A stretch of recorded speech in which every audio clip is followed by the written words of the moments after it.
श्रीगुरुभ्यो नमः। हरि ओम्।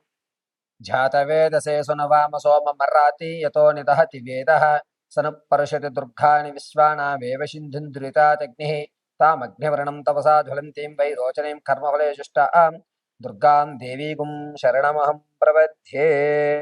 ఇంద్రకీలాద్రి మహాదేవమీశ్వరీ నమో నమః. మేషం నుంచి మొదలుకొని మీనరాశి వరకు కూడా రోజులు గడుస్తున్నా, సంవత్సరాలు గడుస్తున్నా మీరు అనుకున్నటువంటి పనులు అవ్వకపోవడానికి అసలు నువ్వు ఎంత కష్టపడుతున్నాను అంటే, నా అంత కష్టపడేవాడు వేరేవారు లేరు. నేను చాలా ఇబ్బందులతో అన్నీ అధిగమించుకుంటూ వస్తున్నాను. కానీ ఎంత శ్రమించినా ఆ ఫలితం పూర్తవ్వడం లేదు అనేటువంటి సమస్యలకి ఎప్పటినుంచో కలగా ఉండిపోయినటువంటి స్థిరాస్తులు కొనుగోలు చేయలేకపోతున్నానే. నా మీద జనాల యొక్క ఏడుపు ఎక్కువగా ఉంటోంది. అసలు నా జీవితం ఏమైనా మారుతుందా? మారదా? నాకంటూ గవర్నమెంట్ ఉద్యోగం వచ్చినా, ప్రైవేటు ఉద్యోగం వచ్చినా అది నిలబడుతుందా? నిలబడదా? ఒకవేళ వివాహయుక్తాలు చేసుకున్న తర్వాత సత్సంతానం అయ్యేటువంటి అవకాశం ఉంటుందా? ఉండదా? అసలు పూర్వీకుల యొక్క ఆస్తి మనం తినేటువంటి అధికారం ఉందా? లేదా? ఇలా ఎన్నిసార్లు ఎంతమంది జ్యోతిష్కుల దగ్గరికి వెళ్ళినా చెప్పిన తరువాత జరగడం లేదు. అదేవిధంగా ప్రతి ఉగాదికి కూడా గమనాలు మారిన తర్వాత నా జాతకంలో ఎన్నో ఇబ్బందులను ఎదుర్కొంటున్నాను. ఈ రోజున్న పరిస్థితి రేపటి పరిస్థితి కంటే దారుణంగా ఉంటోంది. అసలు రేపు అనే పదాన్ని తలుచుకుంటే భయం వేస్తోంది. ఇలా అనేకమైనటువంటి సమస్యలు చాలా మంది వద్ద మాలాంటి పురోహితుల్ని కానీ ఆస్ట్రాలజిస్టులను కానీ కలిసి అసలు నా జీవితంలో మంచి అనేటువంటిది ఉంటుందా? నా జీవితంలో నేను బాగుపడే అవకాశం ఉందా? నేను ఏదన్నా యాక్సిడెంట్ల నుంచి తప్పించుకోవడానికి, గండాల నుంచి తప్పించుకోవడానికి మార్గాలు ఉన్నాయా? నా పరిస్థితి ఏమిటి గురువు గారు అనేటువంటి అనేకమైనటువంటి మీ మనసులో ప్రశ్నలకి ఈ రోజున సమాధానం అనేటువంటిది చెప్పడం జరుగుతుంది. అసలు మేషం నుంచి మీనరాశి వరకు కూడా ఏ ఏ సంవత్సరంలో మీకు అదృష్టం కలిసి వచ్చేటువంటి అవకాశం, ఆకస్మికంగా పూర్వీకుల ఆస్తి కానివ్వండి, లేకపోతే మీరు ఎప్పుడో ఇన్వెస్ట్ చేసి మర్చిపోయిన ధనం మళ్ళా మీకు తిరిగి రావడం, లేదా ఒక ఇన్సూరెన్స్ చేయించారు, ఆ కాగితం కనబడలేదు, ఇన్సూరెన్స్ క్లెయిమ్ అయిపోయింది, మీరు ఇప్పుడు కష్టాల్లో ఉన్నారు, ఆ కాగితం మీకు మళ్ళీ ఎప్పుడు కనబడేటువంటి పరిస్థితి, విడిచిపెట్టినటువంటి బంధాలు, నేను తీసుకున్న డెసిషన్ కరెక్టా తప్పా? కొంతమందికి 2 ఉద్యోగాలు వస్తాయి. ఒక ఉద్యోగాన్ని ఓకే చేస్తారు, ఇంకొక ఉద్యోగాన్ని స్కిప్ చేస్తారు. ఈ ఉద్యోగం ప్రయాణం అవుతున్నప్పుడు మధ్యలోనే క్విట్ చేయవలసిన అవసరం వస్తుంది. అదే అనవసరంగా ఆ ఉద్యోగానికి వెళ్ళవలసిందే, నేను తీసుకున్న నిర్ణయం కరెక్టేనే కాదా, ఇప్పుడు నేను చదువుతున్న చదువు నా జీవితానికి ఉపయోగపడుతుందా, ఇలా అనేకమైనటువంటి వాటన్నిటికీ కూడా మనం చాలా క్షుప్తంగా క్లియర్ కట్గా ఏ రాశి వారికి ఏ సంవత్సరంలో ఎటువంటి అవకాశాలు లభిస్తున్నాయి అనే విషయాన్ని మనం వివరణగా తీసుకుందాం. ఇది కేవలము గోచార రీత్యా మాత్రమే మీకు చెప్పడం జరుగుతోంది. వ్యక్తిగతంగా మాత్రం చెప్పడం లేదు. ఇది మాత్రం క్లియర్‌గా గుర్తుపెట్టుకోండి.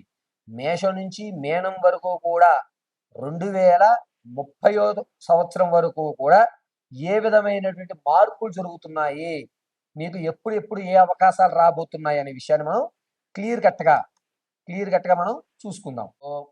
మేషరాశి వారికి 2026 ఈ ఆగస్టు నుంచి 2030 ఆగస్టు వరకు ఏ విధమైనటువంటి మార్పులు జరగబోతున్నాయి అనగా క్లియర్ కట్‌గా గుర్తుపెట్టుకోండి. మేషరాశి వారికి ఏలినాటి శని ప్రభావం ప్రారంభమైంది. ఏలినాటి శని ప్రభావం వల్ల అనేకమైనటువంటి ఇబ్బందులు ఎలా వస్తాయి అంటే, మీరేమి ఆర్థికంగా ఇబ్బంది పడరు, మానసికంగాను ఇబ్బంది పడుతున్నట్టుగాను ఉండదు. అంటే అవసరార్థం ధనం వస్తుంది. ఆ అవసరం తీరిపోయిన తర్వాత మీ చేతిలో చిల్లిగవ్వ ఉండదు. సేవింగ్స్ అనేటువంటివి మీ పేరు మీద చేసుకోవడం అనేటువంటిది అసంభవము. ఎప్పుడూ కూడా ఈ మేషరాశి వారు ఈ ఆగస్టు నుంచి 2030 ఆగస్టు వరకు కూడాను సేవింగ్స్ గానీ, లేకపోతే ఇన్వెస్ట్‌మెంట్స్ గానీ ఏదన్నా సరే మీ బినామీ పేరు పెట్టో, లేకపోతే మీ భార్య గారి పేరో, మీ అమ్మగారి పేరు మీదో, మీ అక్కగారి పేరు మీదో, మీ చెల్లెళ్ళ పేర్ల మీదో ఇలా బినామీ పేరు మీద మీరు నమ్మిన వాళ్ళతోనే డీలింగ్ చేయండి. ఇది పక్కా క్లియర్.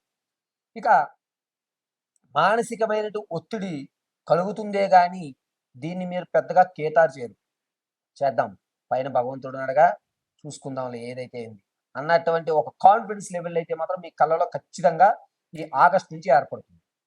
2027 సంవత్సరము అక్టోబర్‌లో వీరికి ఒక ఆరోగ్యమైనటువంటి గాని, ప్రమాదం గాని జరిగేటువంటి అవకాశం ఏర్పడుతుంది. ఈ ప్రమాదం నుంచి తప్పించుకోవడానికి నిత్యము శివారాధన చేయండి. లేదా గనక లక్ష్మీ నరసింహస్వామి యొక్క ఆరాధన చేసుకోండి. ఎంత కుదిరితే అంతవరకు మీరు ఇప్పుడు దైవారాధన చేస్తే మీకు ఆ ప్రమాదం తగ్గి, ఎక్కువ ప్రమాదం జరగకుండా, బాడీలో ఎటువంటి ఆర్గాన్స్ డ్యామేజ్ అవ్వకుండా, కేవలము కొన్ని రోజులు మాత్రమే మంచానికి పరిమితై లేచి మీ పనులు మీరు చేసేసుకుంటారు. ఎప్పుడైతే ఈ ఆగస్టు 2027 వరకు కూడా ఈ ఆగస్టు నుంచి మొదలుపెట్టుకుని 2027 ఆగస్టు వరకు కూడా దైవారాధన మీరు ఎంతగా చేసుకోగలిగితే మీకు వచ్చేటువంటి 2027 అక్టోబర్‌లో వచ్చేటువంటి ప్రమాదం తప్పుకునేటువంటి అవకాశం ఏర్పడుతుంది. ఇది గుర్తుపెట్టుకోండి. ఇక ఉద్యోగ ప్రాప్తులు గాని, అవకాశాలు గాని ఎవరైతే చూస్తున్నారో వారికి 2027 అక్టోబర్ 18వ తారీఖు నుంచి డిసెంబర్ 23 లోగా ఉద్యోగ ప్రాప్తి కలిగేటువంటి అవకాశం ఏర్పడుతుంది. అంతేకాకుండా పూర్తి గ్రహణ చార్ట్ ప్రకారంగా మనం చూసుకున్నట్లయితే మేషరాశి వారికి 2029వ తారీఖున 2029వ సంవత్సరము మేషరాశి వారికి 2028 ఫిబ్రవరి 12వ తారీఖు తర్వాత నుంచి కూడా మీ ఐక్యూ లెవెల్స్ కానీ, గౌరవం కానీ, జనాల్లో ఆదరణ కానీ అనేకంగా పెరగడము, మీ పేరు ప్రఖ్యాతులు అభివృద్ధి చెందడము, మీరు అనుకున్న పనులు అనుకున్న సమయానికి పూర్తి చేయడము అనేటువంటిది ఏర్పడుతుంది. ఇక మేషరాశిలో ఉన్నటువంటి వారు భార్యాభర్తల మధ్య వ్యవస్థ అనేటువంటిది కానీ, వివాహం జరుగు కానీ అయితే మాత్రం 2027 మార్చి 18వ తారీఖు నుంచి అద్భుతంగా వివాహానికి కానీ కలిసి వచ్చేటువంటి సూచనగా చెప్పవచ్చు.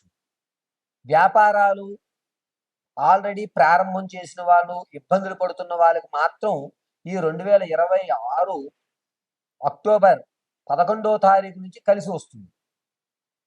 ఈ పూర్తి మేషరాశి యొక్క ఫలితాలన్నీ కూడాను నేనేదో ఒక చార్ట్ వేసి లగ్నము ఇదండి అని చెప్పొచ్చు. కానీ లగ్నము ఇక్కడ ప్రారంభం చేయడానికి మొదలుపెట్టేటువంటి స్థానాన్ని లగ్నం అంటారు. ఇది కొంతమందికి తెలియదు కాబట్టి నేను చార్ట్ పరంగా లెక్కలు గీసి చెప్పడం లేదు. అందరికీ అర్థమయ్యే విధంగా సులభతరంగా ఏ సంవత్సరంలో ఎటువంటి అవకాశాలు, ఎటువంటి గండాలు, ఎటువంటి సంతాన యోగాలు వ్యవస్థలు జరుగుతున్నాయని మాత్రం మీకు ఇవ్వడం జరిగింది. సర్వం పరమేశ్వరార్పితం.